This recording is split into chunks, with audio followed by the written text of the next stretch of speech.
Here's what we know at this point. It's all started with a carjacking in Cocoa. Two men, a guy in this truck, we believe, offered two men a ride for money. They get in that truck and then carjack the guy at knife point. So then they take this vehicle, and that's when the chase ensued. I believe this happened about 1:30 in the afternoon. We're picking up on it over the last 10, 15 minutes or so. So Mike Brooks with us, HLN law enforcement analyst, as we watch this. We've seen, Mike, at least early on in this chase, when we first started watching this about 10, 15 minutes ago, some erratic moves, wheeling around, basically doing U-turns on the freeway. Now a little more I wouldn't call it safe driving, because we know the speeds had reached about 110 miles an hour. So what are you doing at law enforcement? We know they were kind of backing off a little bit because of some of this erratic driving. Well, there's not a lot of exits off. This is Route 17. It's south of Orlando, a toll road, Mike, and there's not a lot of exits of where these two are driving right now. So, what is the plan for law enforcement? That remains to be seen. Are they able to get in front of this guy? And I can tell you, in Florida, they do have a mutual aid frequency, just like we were talking about yesterday out in California. California does, and so you've got a number of different agencies, most likely because it started in Brevard, in Cocoa, and then you also have Orange County. You've got Orlando, who may also be involved, and the Florida Highway Patrol. So there we see a Florida Highway Patrol helicopter right there hovering, keeping an eye on this guy. We just saw it as our helicopter from our affiliate WFTV was keeping an eye. You saw that Sheriff's Office helicopter and you see a unit on the right-hand shoulder right there. So it's going to take him a little while, though, because he's going probably around 80 miles an hour right now, Mike. And again, you worry about, number one, the safety of the community, the safety of the citizens who are driving on this road, and the safety of the law enforcement officers. We said yesterday, that was a great case. Everybody went home at the end of the tour. Everybody goes home, which is always a great thing. And we hope that same thing turns out today. But it looks like not a whole lot in front of him right now, and not a lot of exits. So are some of the deputies able to get out in front of this guy, lay down some spike strips? That could be a plan. But is he going too fast, possibly, to even try a pit maneuver? And it would be difficult sometimes to perform a pit maneuver, because you've got a fairly long bed on this truck here, with a vehicle. With a pickup truck, sometimes a little hard. I've seen one case that we had one time, Mike, if you recall. It was a pickup truck. You see these units along the road there. It was a pickup truck, and they got a law enforcement pickup truck with a crash bar on the front to do a pit maneuver and wiped him out. But, is that going to happen here? We don't know. We just hope it turns out safely and no one's injured. Christy, go ahead.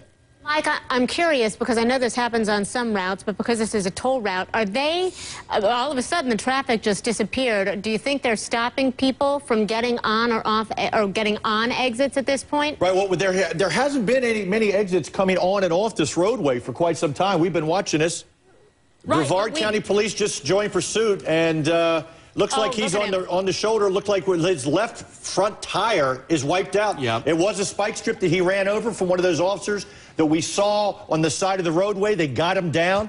So that's a good point. They didn't allow any cars on because there's no exits, and now they laid up the spike strips. So now he's going the wrong way on the road. He crossed the median, and you see right there, just head on into a vehicle. So this looks like it's going to be the end of pursuit. Is he going to bail out? That remains to be seen. Is that a police car right there, Mike? On the left-hand side, he's trying to go. No, I guess they're just all stopped. Yep, he's now, and you see the people on the other side of 417 trying to get out of the way. Now, this is a good time to do a pit maneuver, and we see one coming up. Right? A little slow. There we go. Well, because he has no control and steering. Now, here's another vehicle here. They're going to box him in, hopefully right here by this stake bed truck. And you have to consider the safety. Right, there it is right now. Now, you want to try to get a unit in front of him. There you go. Oh, my goodness. Now, get it. He's still going. Now, that other unit is going to come around. Now, are these people in there armed? We know they at least had a knife. So you're going to see officers approach it cautiously and try to take this guy down. You see the officer in front getting out, running to cover. You want to get behind the vehicle. And you see that K-9 dog like we were talking about yesterday. If they want to get out and bail out and run, they got something for that, too. Okay. So now they're going to go ahead. And you see the officers using extreme caution. They're going to go ahead and perform, like we saw yesterday, what they call a felony traffic stop. They're going to go ahead and there's one out already. Wow. It looks like a female. Down. They're going to have her get down on the ground. Now, go ahead and deal with the driver. Now, they've got control of her. They put her down. You see the deputy with her down there. Now they're going to get him out.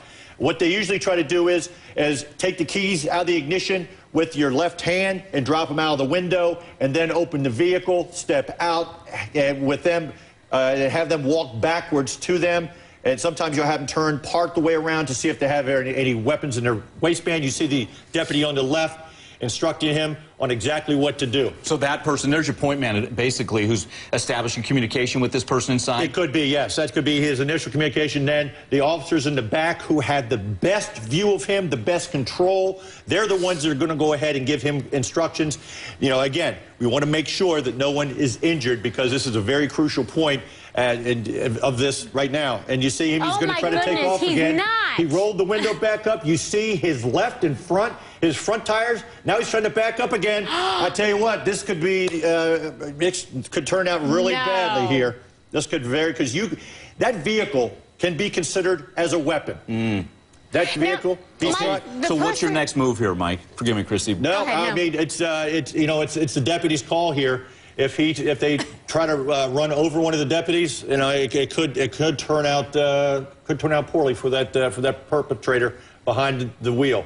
Now it looks like he's sticking his hand out. Maybe he is throwing the keys out now. So maybe he has decided to go ahead and give up this pursuit. Again, he tried to take off with at least 2, possibly it looks like 3 flat tires.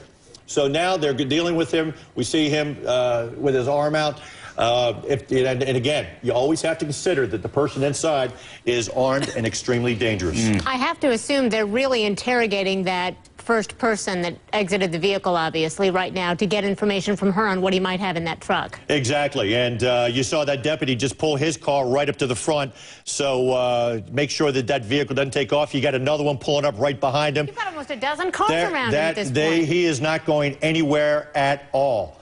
So now this could be a negotiation. It could, because a lot of times when you get an incident like this, you get someone who is so desperate, it sometimes turns into a possible suicide situation. We don't know if that is the case in this particular chase, but he has not got the driver.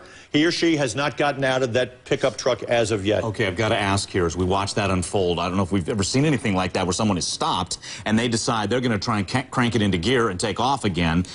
What would lead to the use of lethal force? I mean, is that something where possibly you would shoot, Mike? Or is that still no, and you're just still trying to, because you got wheels falling off, how far is the guy really going to go? Well, as I said, you can always consider that pickup truck as a weapon. If he tried to run over one of the law enforcement officers, it looks like they have him out of the truck now.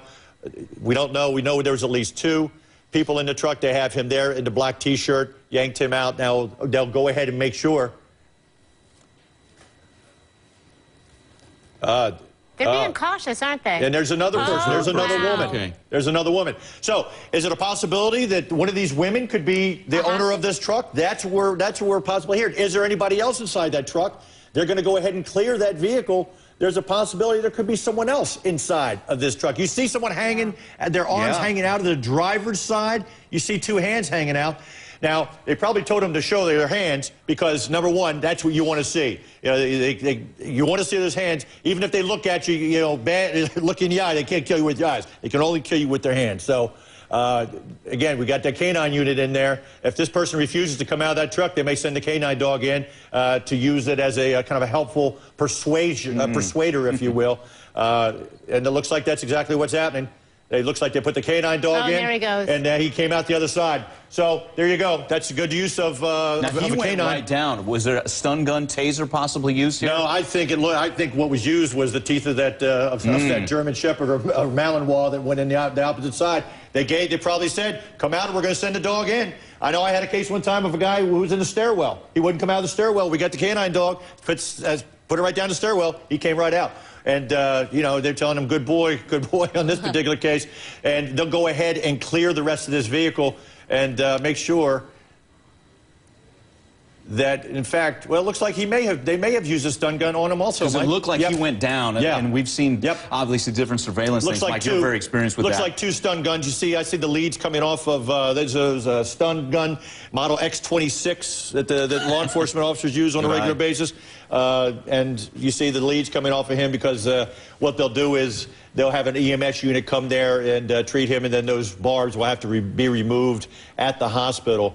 But it looks like everything is under control here at the scene, Mike, with the K-9 dog coming in, and you saw, you were right there. They did use, two officers used a taser on him because he was showing his hands, so they knew that there was no deadly force that he could use against him, and they went ahead and used the taser, which is called less than lethal force. We don't like to say non-lethal, we say less than lethal, and now that perpetrator with no shirt on is in police custody, and looks like everyone's going to be going home here in this particular case too. It would seem like the perfect time to use taser stun gun because, I mean, he was not cooperating. He tried to take off numerous times, and even the dog flushed him out of the vehicle. So, hey, use it. You know what? Get him to go down. That's exactly right. Because all they could see, Mike, was his hands, and as he comes out of there, there's always a possibility you could have some kind of weapon in your waistband.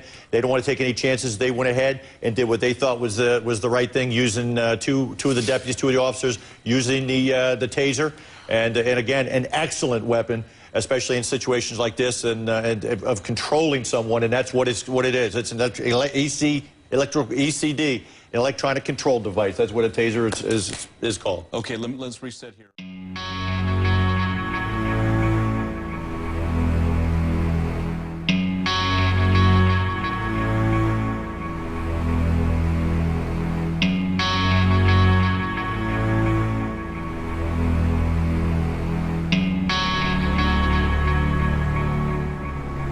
BNP Productions.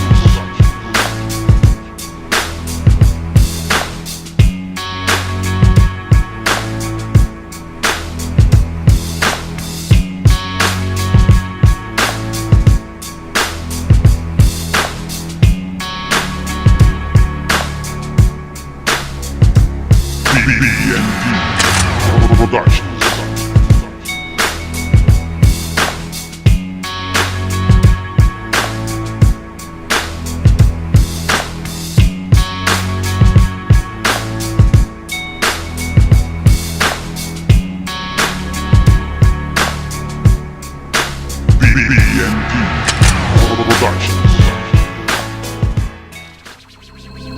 BNP Productions.